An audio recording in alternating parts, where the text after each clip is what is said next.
It happens almost every time you hit record on a camera, leave a voicemail, or test a new microphone. You play the audio back and hear yourself for the first time. Then comes the cringe. It is a visceral, immediate sense of denial, an instinctive urge to turn off the speaker because that voice simply doesn't feel like yours. You start looking for excuses. You blame the cheap microphone, the acoustics of the room, or assume the recording is just a strange fluke. But the discomfort is consistent. Your brain is actively pushing back against the audio it's receiving. This universal reaction of disgust suggests that something is happening behind the scenes, a biological discrepancy between the sound in your head and the sound in the air. A microphone is an objective tool. It captures pressure waves in the air exactly as they occur, without adding a filter or a personal bias. If we assume the recording is an accurate capture of those waves, then the conflict isn't with the technology. It's with our own perception. The voice you use to define your identity exists only within your own mind, an internal construction that your brain creates just for you.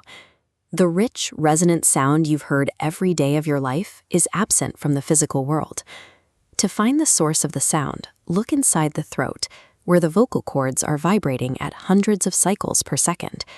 Those vibrations push air out through the mouth into the surrounding air. This creates the primary pathway for human speech. We call this air conduction. It is the acoustic path that carries your words to other people and every recording device you've ever used. This external air-conducted sound is the objective version of your voice. It is the only data the rest of the world has ever received. However, there is a second internal pathway that functions simultaneously, never leaving the borders of your own skin.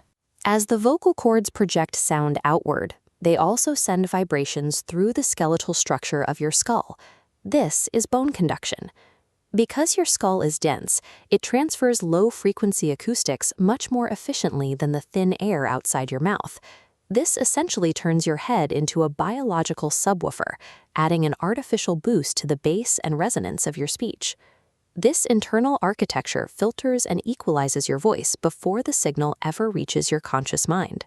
These two distinct inputs, the air from the outside and the vibrations from the bone, both arrive at the inner ear at the same time.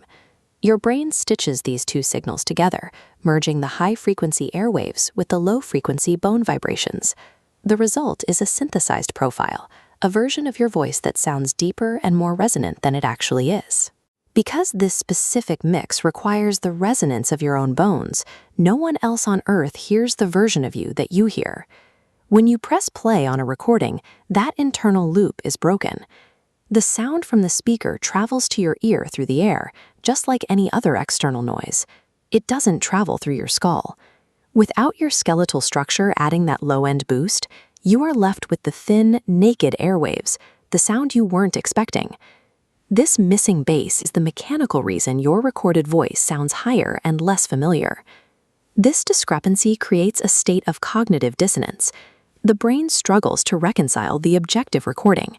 Without the bone conduction filter, the person on the tape sounds like a stranger claiming your identity. It is a reminder that we spend our lives in an echo chamber, listening to a version of ourselves that is anatomically impossible for anyone else to experience. The real you, the voice that your friends, family, and the rest of the world knows, is someone you have never actually met.